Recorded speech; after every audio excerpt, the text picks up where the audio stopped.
let's be real about pettiness. A lot of pettiness been going on this week. How y'all doing, fellas? Good. You know, pettiness starts with the letter P. So apparently we're going to be pushing P out here.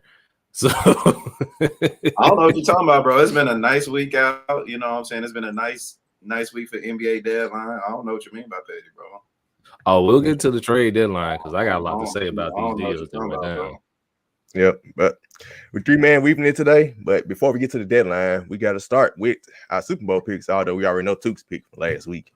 Well, it's cool. Well, ladies and gentlemen, that day is now approaching. We are 24 hours away from Super Bowl 56. We have the Cincinnati Bengals, who nobody expected to even be in the situation, yet alone the playoffs, yet alone the Super Bowl, led by Joe Shiesty himself, Joe Burrow. It's about all the respect I'm going to give the Bengals because they're in the AFC North. And then you have the Los Angeles Rams, basically a team that is built for this moment, built for the Super Bowl, and have been that way since their last appearance against the New England Patriots. The spread is at 4. I think the Rams are favored by 4. The over-under is at 49. Guys, since it's a 3-man league, we'll start with my man too. Who you guys have winning? Give me your score and give me your MVP. And unlike I'll go last, and unlike Skylar, I won't change my pick because it's already been made. So of course, I said last week the Rams, so I'm definitely going to stick with that pick. I think it's going to be a closer game than what people think. But when you look at the Rams, like you literally just said it, like they're built for this moment. The team constructed defense, offense. They went and got Odell Beckham and really kind of solidified that offense that, you know, Matt Stafford is looking like an MVP. You know what I'm saying? So they, you know, to get to this moment, they're not going to let it go away. Aaron Donald's not going to let it go away. Jalen Ramsey is going to have fun. Guarding Jamar Chase, that's going to be a fun matchup to watch. But I think that the moment is the Rams for the taking, and they're going to take it. I'm going to go a score 23-17. I think the moment for Joe Shiesty as well, he's putting the NFL on notice.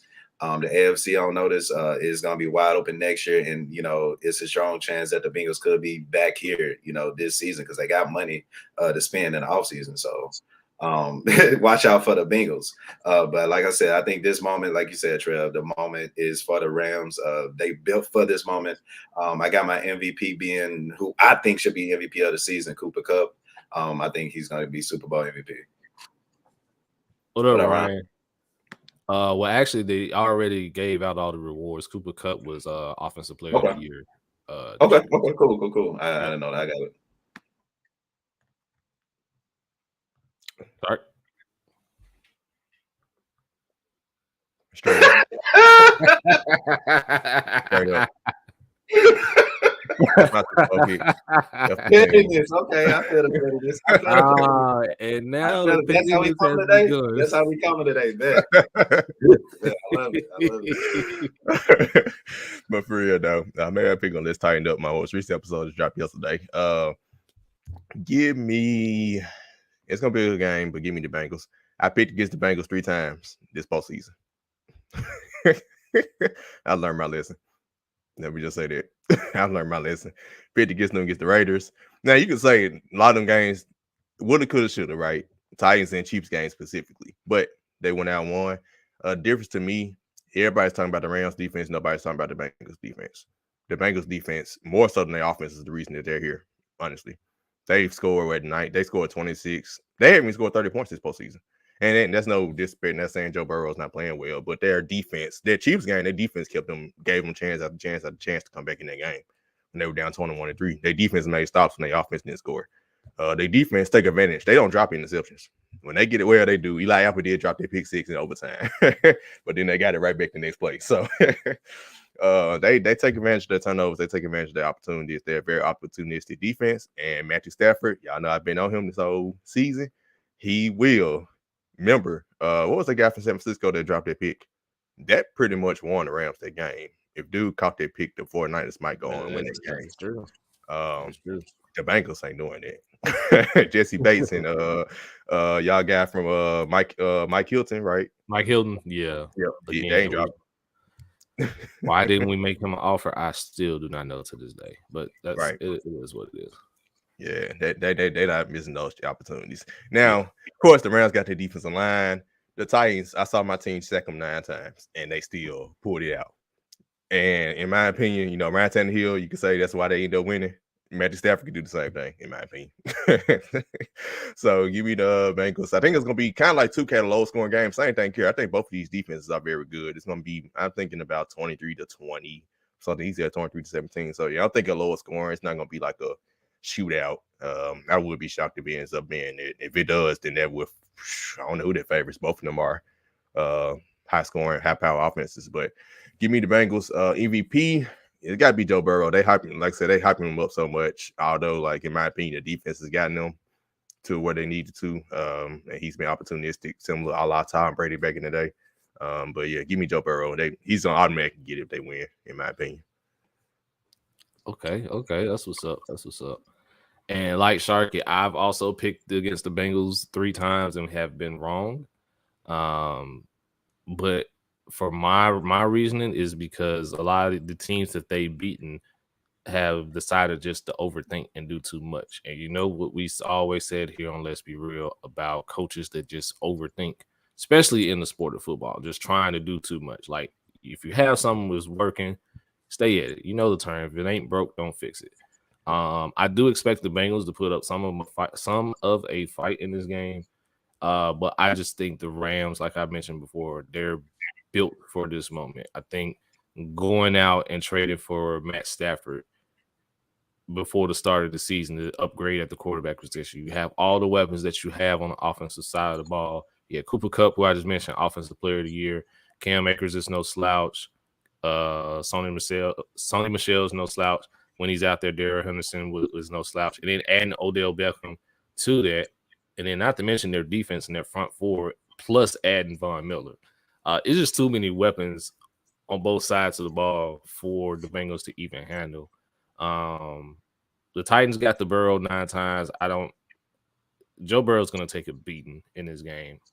And I'm going to roll with the Rams. At this point, I'm going to go along the lines of 35-24.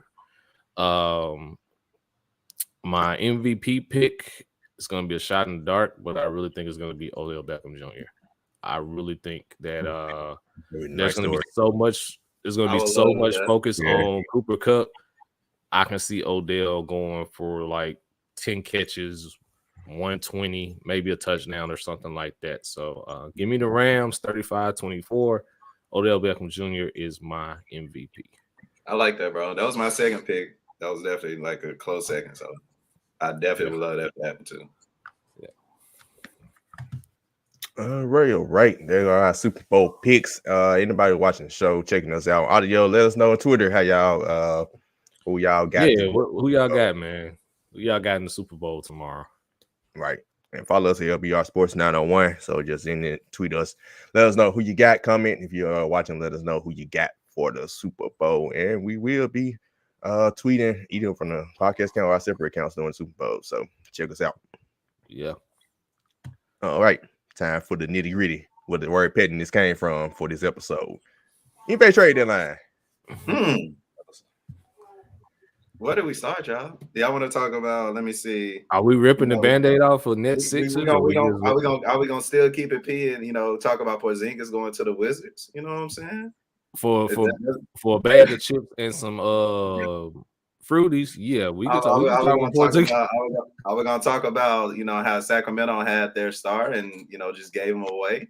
Hey, if they would trade, if they were trading Tyrese Halliburton for what they got for him, hell, he could have been in Memphis. Like we could have sent some folks his way for what Sacramento got in return. Jeez. Wherever y'all want to start with.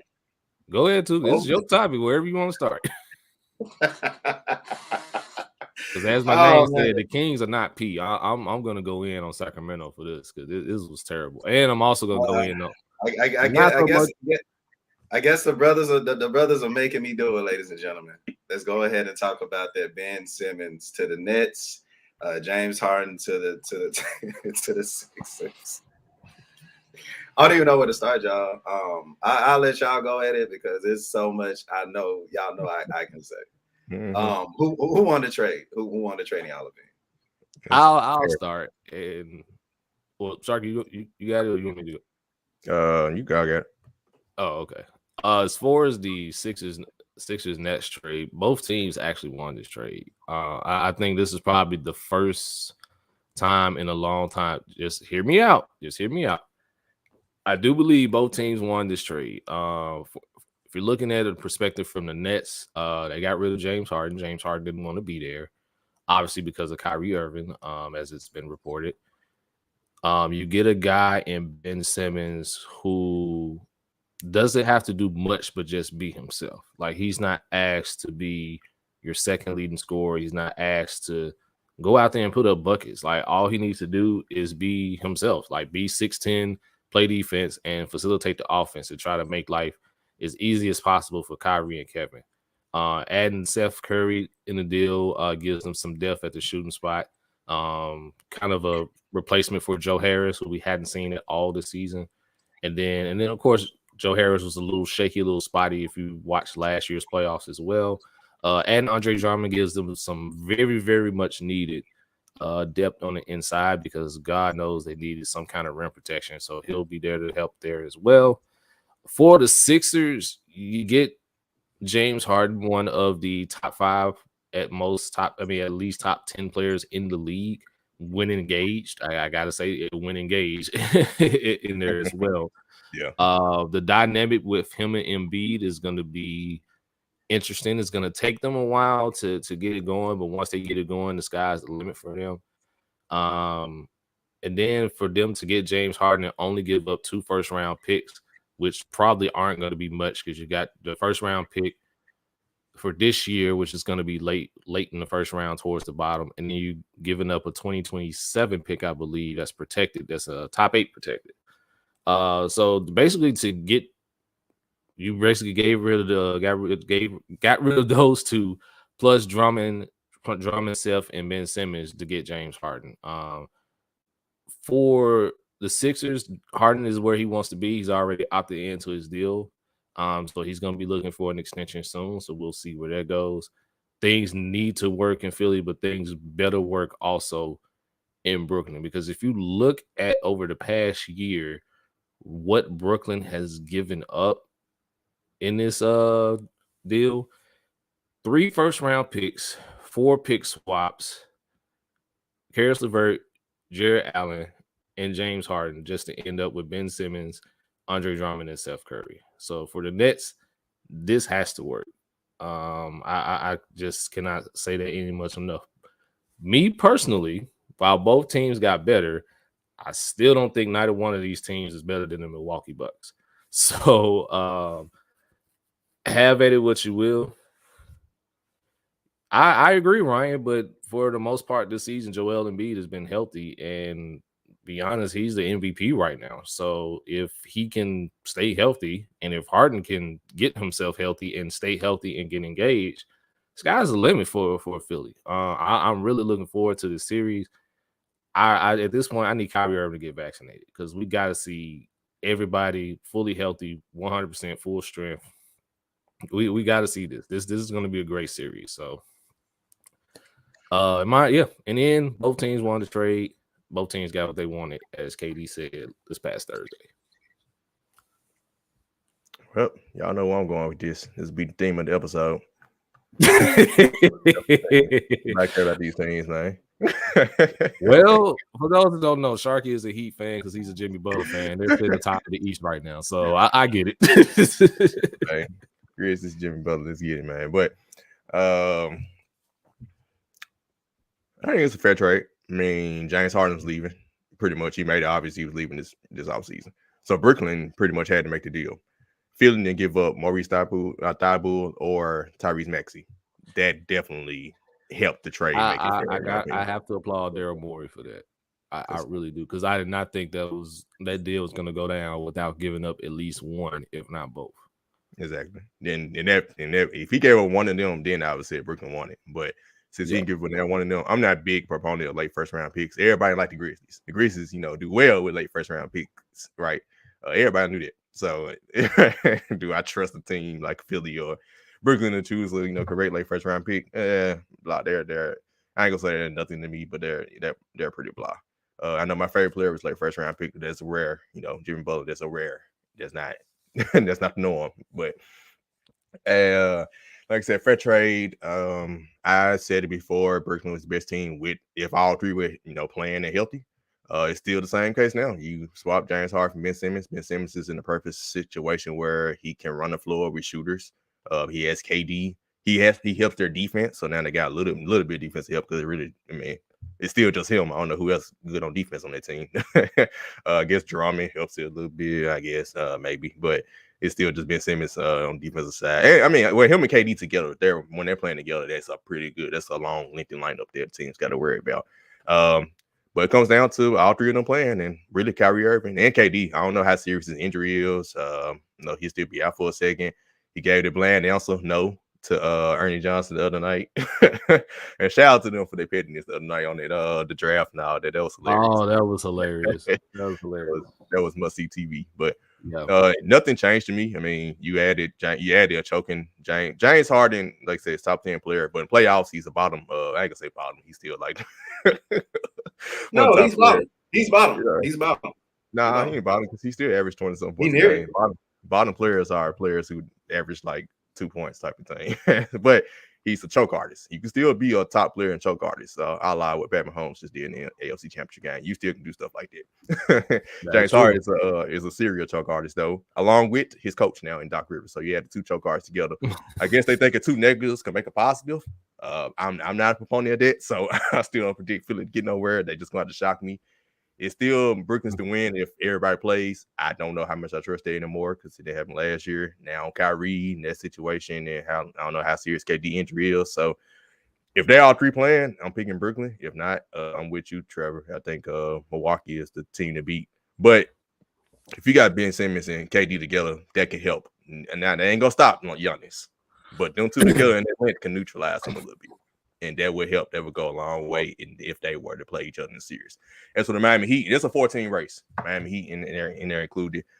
Chicago, maybe Chicago if they get healthy, but they still young. I don't trust DeMar DeRozan in the playoffs. So this goes to that too. But it's a 14 race in Miami. Miami is the sneaky team. They're in the 1 seed right now, but just you look at the more talented teams, it's kind of we'll see. This playoff's gonna be very interesting. But I think it was about an even trade, but I mean, it's still nothing changed in mind who I think is the favorite to win out the East. It's still Brooklyn if all three are playing. Y'all are being entirely too nice right now. And if we're going to keep it, if we're going to say this episode is about being petty, then it's my turn. The Nets won this trade by a mile. And it wasn't even close. Like, it's rare for me to agree with Stephen A. But when he said that this was the worst trade of Daryl Morey's career, I couldn't agree more. And you talking to somebody who I told y'all last year that he wasn't going to get much for James Harden. Why? Because it's Daryl Morey.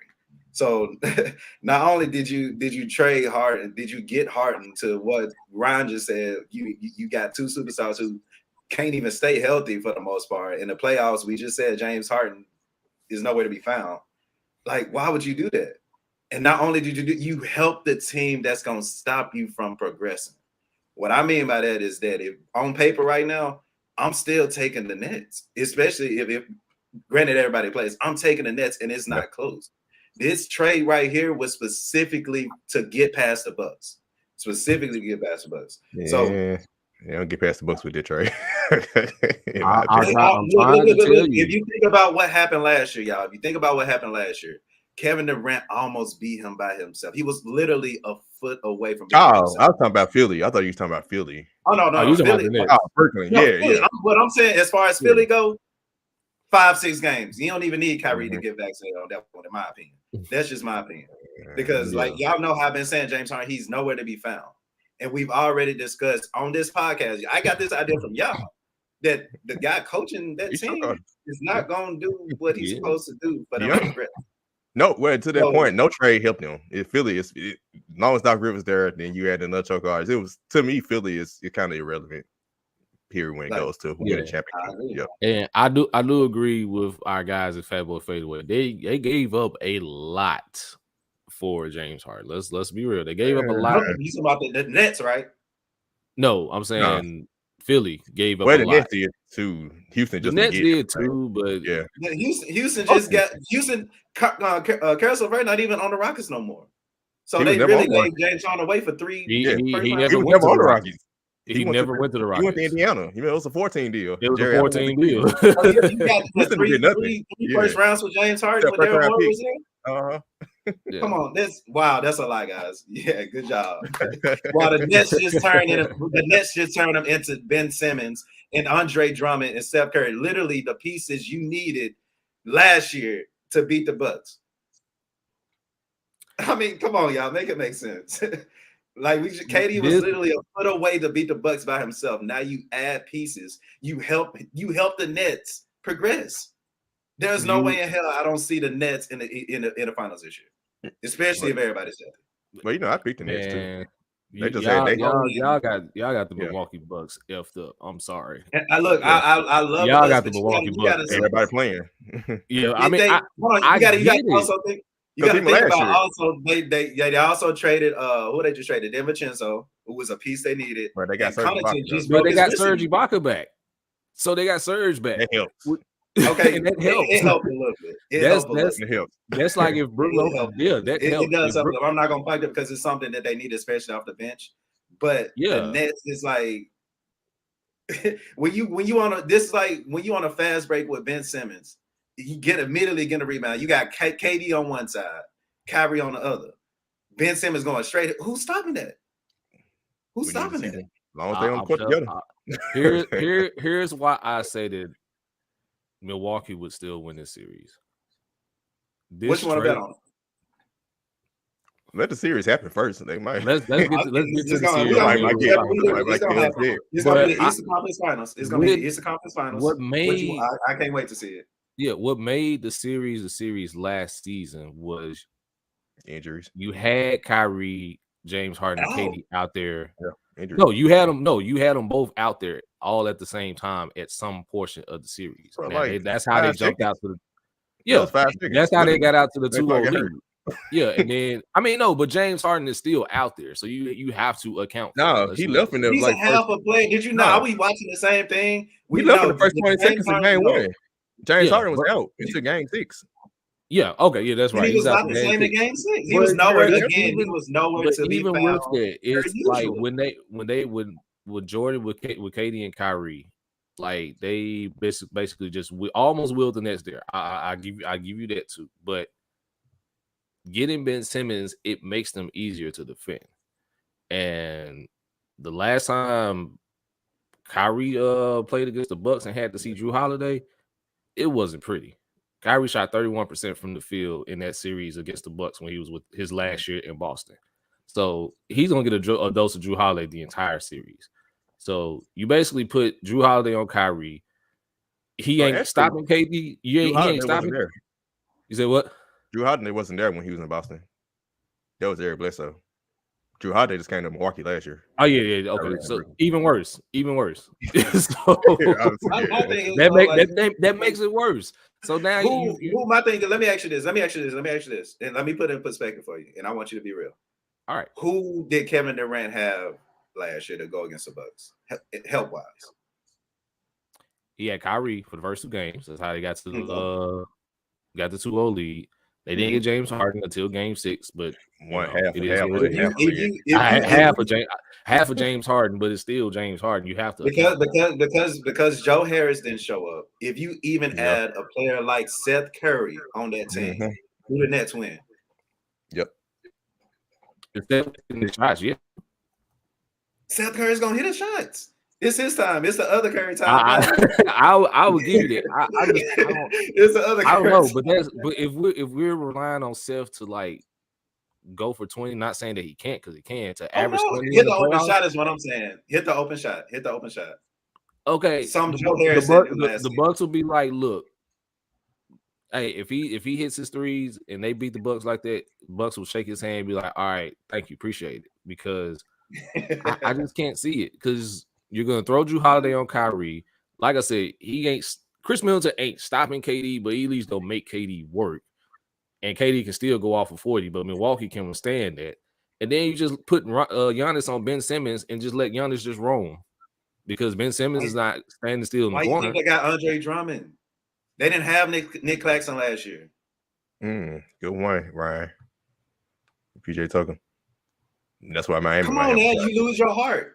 You lose your heart. Brook Lopez probably won't come back the same. That's why they have. That's why they have Serge Ibaka. That's why they have Serge Ibaka. Brook Lopez. Bucks are different. Bucks are different now, bro. And we don't know really if it's better. I'll see it. I'll love to see it. It'll be. I can't wait to see it. I would love to see it. I can't wait to see it, bro. I mean, it might say East Conference Finals, bro. Miami Heat sitting there, bro. Don't. I'm saying, hey, Miami getting healthy right now. I got Miami beating the Bucks right now, healthy. Yep. Especially when Depot come back, I got the Heat beating the Bucks right now. So that's why that's the key to all this. If Oladipo comes back and beat anything, Miami conversation. They definitely in the conversation. The fact that we actually did my bad on disrespecting and Coach Kyle Lowry coming back. My bad on disrespecting that he didn't mean to do that because I'm not thinking about it. I got the Heat beating the Bucks right now. I got the Heat beating the Sixers right now. To be honest with you, healthy. I do. What you say, Trevor? I love to see it. I love to see it. I'm looking forward to it. Y'all let the media and y'all let Daryl Morey devalue the hell out of Ben Simmons. It has been amazing to see. I actually did not devalue Ben Simmons, and I've been highly critical of Ben Simmons. I know what he would mean. I know what him being on the Nets is going to mean for him. It's going to work wonders. I just don't think they're still better than the Bucks. They'll give the Bucks a series for sure, just like last season. But I think ultimately the Bucks can still win.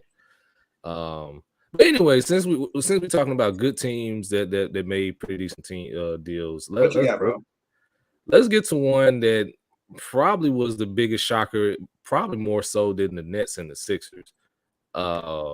As you guys can see my name, the Kings are not P, and they never was P.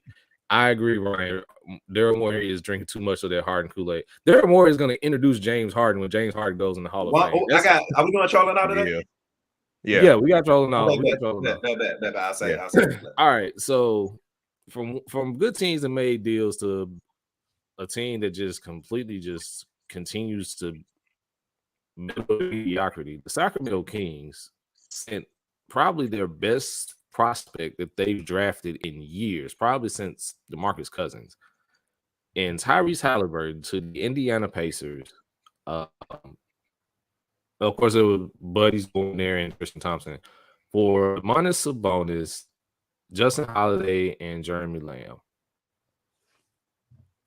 I don't even know what to say here because if the Kings were really offering Tyrese Halliburton up like that, like they could have gotten more for Halliburton than what they got here. Now, don't get me wrong, Domantas Sabonis is an all-star. He can put up buckets. He's averaging 19 and 11, but he's not putting up numbers that is conducive to winning. Like he's definitely the definition of empty stats, is some casual fans like to mention when it comes to putting up numbers.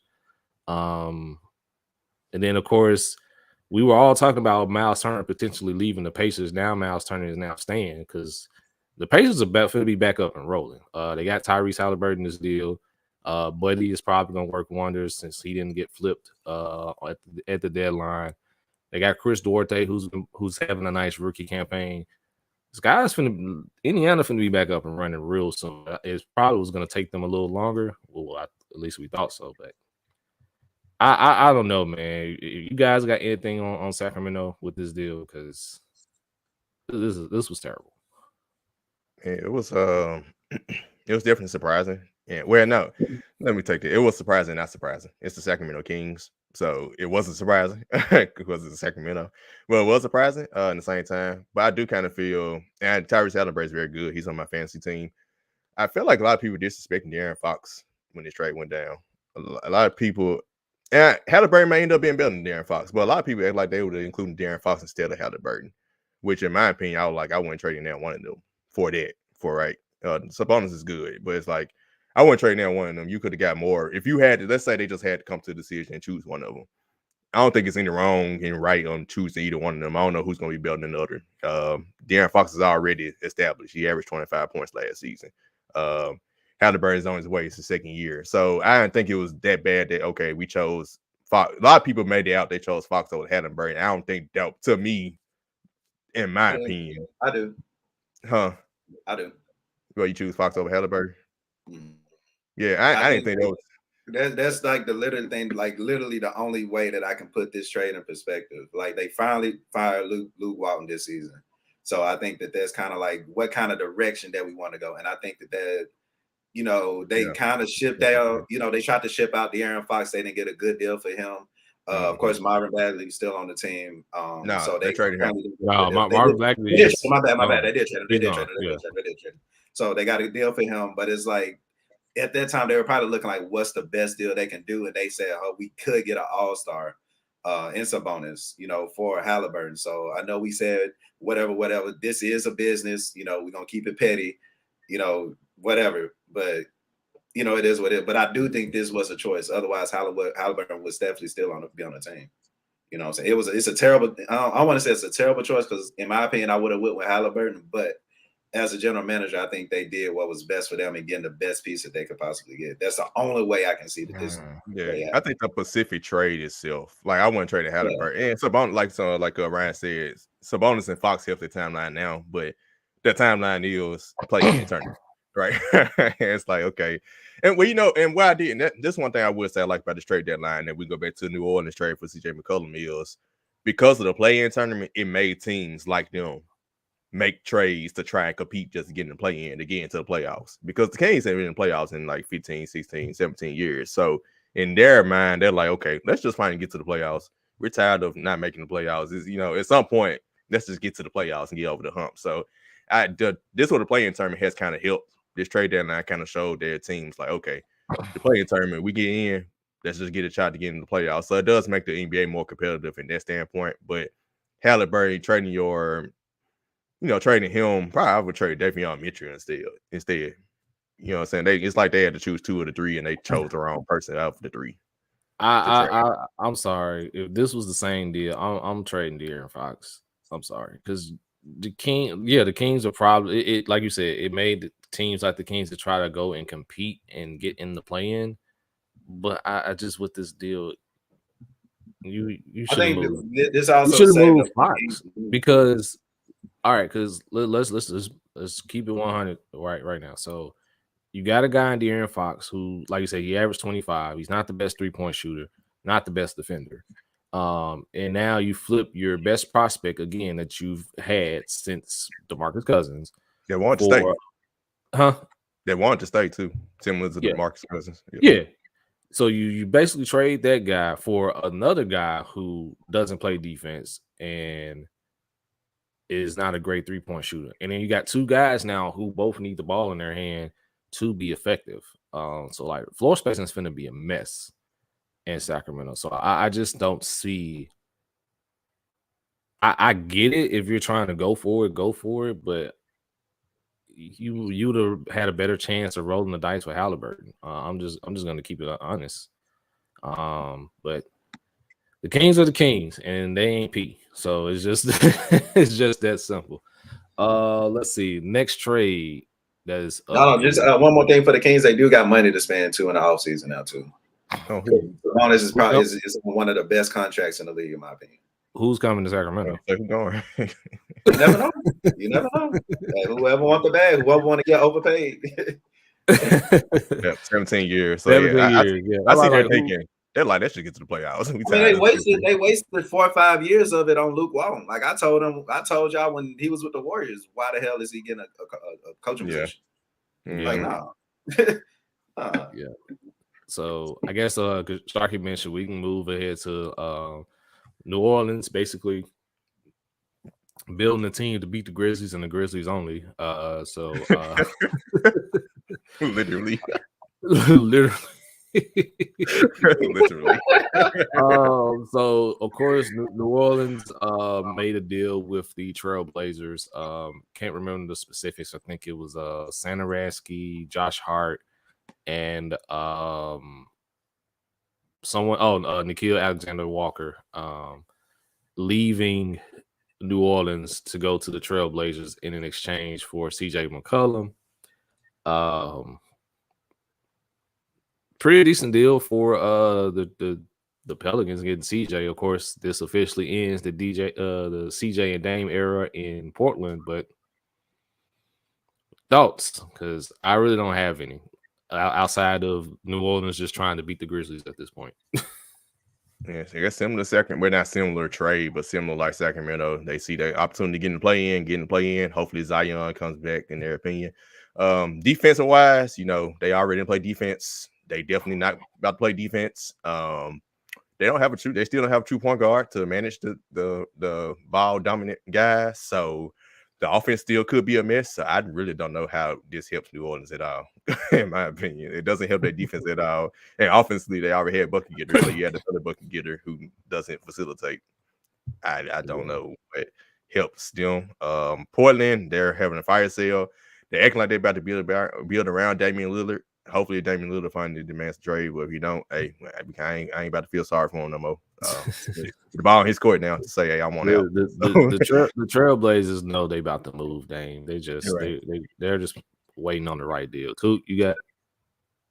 Yeah, I think with CJ McCollum, I think this is one move that if you have to keep Zion because he's the NBA's precious little baby, you want to keep him happy. You want to keep him in the New Orleans Pelicans, uniform. So you make an attempt early to show him that you're willing to go get, somebody who can get 25 points a game. You know what I'm saying? Which helps. Brandon Ingram, he can still do his thing, but the Pelicans are missing a true point guard, like you said, Shark. But as far as in the play-in go, if Zion can somehow come back healthy, they can actually probably do some noise in the play-in, honestly. But like I said, CJ McCollum give you quick 25 points a game. And this shows Zion that he could, trust the front offices per se and for the Pelicans. So I like the move for them per se for that reason. As far as the Blazers go, Ben told y'all Dame ain't going nowhere. If you look at Dame and the personality that he is, I think that he does want to go down if the ship go down sinking. You got players like, for example, Trevor, we love Allen Iverson. All of us love Allen Iverson. If he could have been a Sixer his whole career, would we have faulted him for that? I don't think so. I don't think, what I'm saying? I don't think so. So Dame, you got a couple first rounds coming to you. You probably be at the bottom anyway. If you can help build up a team and continue to do your thing and feel better doing it that way and continue to make, $50 million a season. I mean, in a way, you still kind of winning, if a ring is not everything that you're chasing. That is true. But I will ask this because the Trailblazers said they was going to address everything in free agency, but who going to Portland? They got the money to do so. Who going to Portland? You keep talking about they got the money to spend. They got that one players to come to these teams. Sacramento and Portland ain't nobody going to players have to want to come there. Like, when this trade, it's somebody out there that'll want to come with Dame or to help build a culture to play, with Dame. Like I said, they will have. Who is a free agent? I don't know who's a free agent. Well, who are the free agents? This free agent class is not that great for one. I mean, maybe they can use that first round pick for something. I don't know, but the fact that Dame and we see player front office working together, in my opinion, and this is something that Dame wants. I think if Dame Lillard wanted to be gone, he would have been gone by now. Exactly right. Yeah, it's a reason why these bad teams got a lot of money. That's true.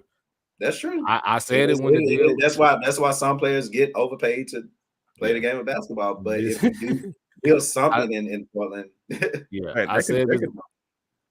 Go ahead, Shark. I'm sorry. I would say they could do like OKC. I just found out the other day watching NBA Today that OKC, I think they're like 23 mil under the cap. And when that's the case, you spread out the money to all the players on the team. So all the players on the team split 23 mil. So maybe Portland and Sacramento trying to do that for the players. Nobody comes to the teams this free agency. That's pretty much it. Yeah. And I said it when this deal went down.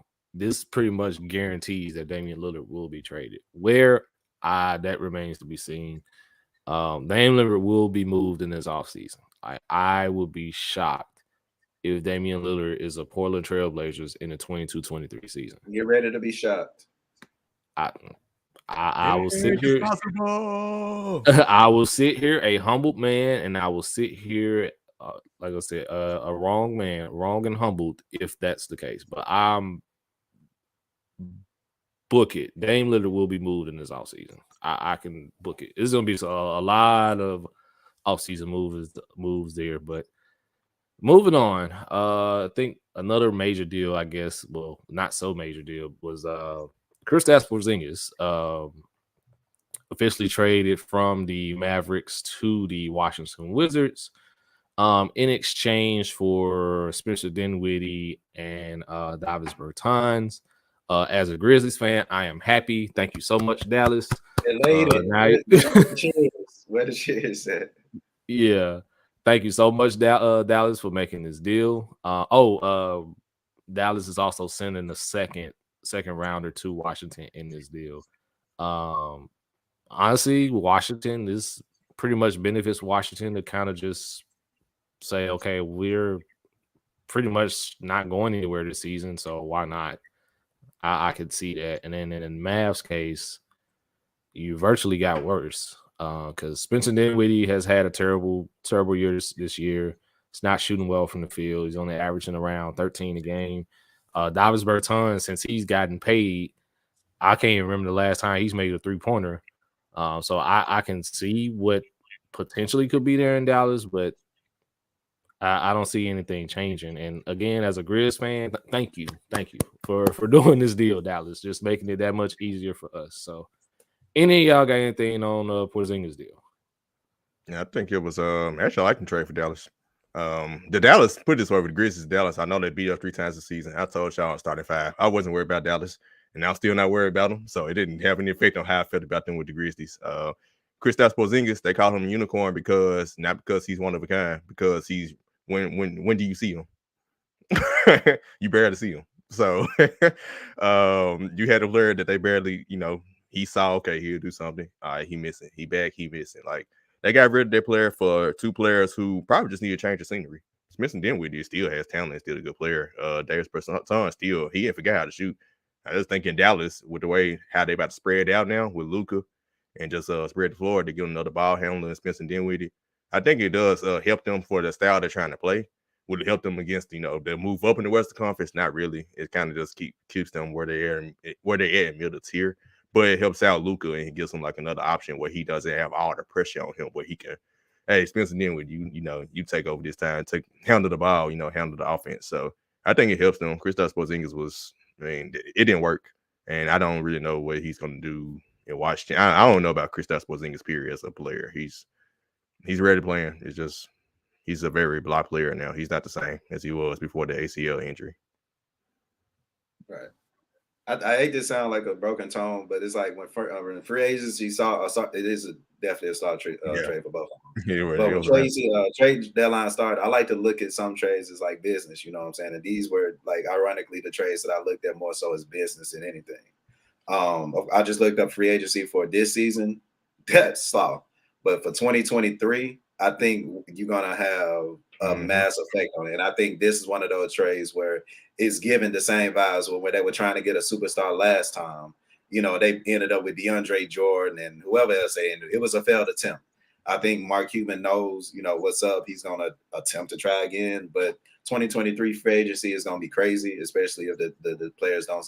Most of the players don't sign an extension, so that'll be something to look forward to. So you can take a punch now, but getting Luka some help in the future could definitely be on the way.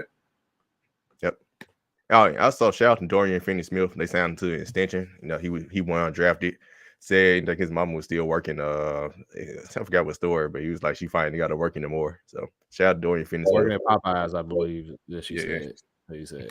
So shout out, indeed. But that is it for the trade deadline. There were more moves, but we're not going to talk about every single move. We were just talking about the major ones, obviously. And of course, we're talking about the Grizzlies on starting 5. I guess real quick, y'all fine. We were all fine with them not making the trade. Oh yeah, absolutely. Absolutely. Like look aside. I'm so proud of the folks, man. They taking care of the slot teams this year. Yeah. I thought that TV in Detroit game, they were 43-19. I was like, bro. They ain't playing with the folks, man. If it ain't broke, don't fix it, bro. Right. Exactly. Another trade, small trade, but is a contending team. The Suns getting Torrey Craig back. How'd y'all think about that? I forgot he even left. Oh yeah, he did. I think he left to go to Indiana before being flipped back. Yeah. This helps the Suns. I mean, a little bit. I mean, I don't think nothing's really. Phoenix could have done nothing and still would have been rolling. I think the fact that no one's talking about Phoenix right now and as the best team in the NBA is alarming to me. But it's just another person that they got back to just add to the depth that they already have. Phoenix is just rolling. That's without saying. It's just Phoenix will be right back where they were possibly in the NBA Finals. They trying to make sure they got the right roster so when they face the Nets in the finals that they got the pieces to possibly beat them. But you know what I'm saying? They gotta get past your Warriors first. Exactly. Yeah. They gotta get past our Grizzlies first. Yeah, get past the Grizzlies. But you know what I'm saying? They thinking way ahead of themselves. But I'm saying that's what they do. They think about Milwaukee. They lost their series in Milwaukee last year. They figure out how to beat Milwaukee. That's what That's facts. Everything that happened in this trade deadline was for Milwaukee. We'll put it like that. Literally. All right, man. Let's get ready for our troll or not. Is you trolling? Is you trolling? Is you trolling? Is you trolling? Yeah, I might be. Yeah, I might be. Yeah, I might be. Yeah, I might be.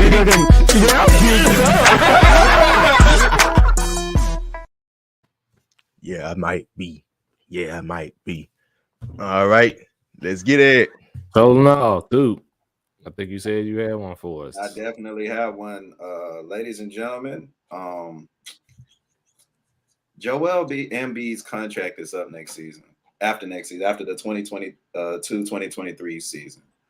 I think that they're going to try to give it 2 runs to fight to beat the Nets, and Joel Embiid going to realize, damn, this general manager I got really just helped the team that I can't beat to beat these folks. So I need to bounce. So maybe next year, maybe in 2 years, I believe that Joel Embiid will no longer be a part of the Sixers, and the process will be over. That's not a troll. That's not a troll at all. It lines up for it. James Harden just he's gonna grease his player option, so it literally gives them it gives them this season and next season. So yeah. So is Daryl Morey about to be the Sixers killer? Quite possibly. Quite possibly could be the one in the process. That's injuries about other teams helping. Yep. Could happen. It helped Milwaukee last year, so it could happen. Yeah, that's definitely not a troll at all. It like I said, it all lines up because Harden is there. He opted into his player option. Something's telling me he's gonna want to either want an extension or he's gonna hit free agency, and I don't think he's gonna re-sign with Philly until he knows Embiid is gonna be there. So here's the thing, bro. Like with a player like James Harden, you know what I mean? I love like social life outside the court too. Philly is gonna treat James Harden like a king. I don't think he's gonna go anywhere. No. When he choking the playoffs now, Philly, Philly will turn on you if you don't perform now. If he choking the playoffs, it's up with for him. Philly will get on out of here. They gonna be on his head. What you talking? They love his chicken wings. The answer. Good point. I don't know what they call it brotherly love. It's more like tough love over there because I'm seen that thing. Yeah. Hey, great point. Great. I said correct. But I do think Embiid is gonna realize, like I said, he won't be able to win, especially like we all said about Coach Rivers. Won't be able to make adjustments to beat the Nets or the Bucks or the Heat. So I think he's gonna head to the West Coast, man. To where? Don't know, but yeah. Exactly. Fans will turn on. It's gonna be an interesting take on Harden because like Harden already dealing with a hamstring injury. He's already bigger and all this stuff. So it's like if you gonna play, what are you doing, bro? What you doing? Are you really healthy? Exactly. No, that's all I have, man. I just had to ask that. Gotcha. Trevor, you got one? Unfortunately, not this week. But stay tuned. I'm sure I can't think of one. I haven't had one in a while. I sure can't think of one. I wanted to say something like Memphis to beat Houston, but yeah, I ain't ready to go that far.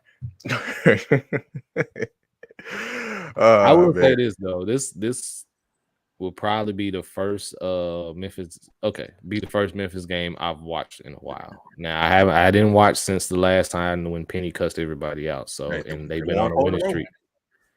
And they've been on the winning streak since then. So I'm kind of conflicted. I want to watch and see, but then again, I don't want to jinx the Titans. Make me Kevin Hart too. Yep, Kevin Hart as well. What's the guys? What's the name? Krabs? What the other guy? The white man? Robert Kraft. Robert Kraft. Yeah. He rock with them too. I don't think James Harden going nowhere. For those who are listening to audio, I got Ryan Harris made a comment saying Meek Mill will support Harden. So that's why we were talking about Harden again. Mm-hmm. All right, man. If nothing else, remember we got Starting Five coming out this coming Monday, as usual, every single Monday for the Memphis Grizzlies. If you're a Grizzlies fan and you wonder why we don't talk about it much on this podcast, that's the reason why. Got a whole nother podcast for him. I am taking a break from Let's Tighten Up for at least next week, possibly next 2 weeks. Just take a break. And of course, you can still got a podcast on network. I think I know Sports is on break right now as well. So, hey, we chilling, man. We need some rest too as well. Around the network. Look, enjoy this weekend. Enjoy the Super Bowl. If you're having your parties, keep the Rotel handy. I know Sheedy's not here, so we can't really talk about that. But yeah, get your Rotel, your meatballs, your wings. So I gotta send y'all this, man. Skylar gonna get me, bro. But I gotta send y'all this shit. So I pull up to the Mexican restaurant because y'all know Skylar out here in Phoenix. Pull up to the Mexican restaurant, right? And they had cheese dip, and they had beef. Not queso dip. They had everything that you need. And I'm eating. I'm like, yo, y'all done made some home Rotel. You can say they ain't know what it was. You say Memphis anyway, man. You gotta love it. You gotta love the Rotel. I thought that was like the funniest thing. I'll show y'all the video. That's hilarious. Yeah, you gotta show us that one. All right, man. That does it for the show. Till next time. Peace. Peace. With a P.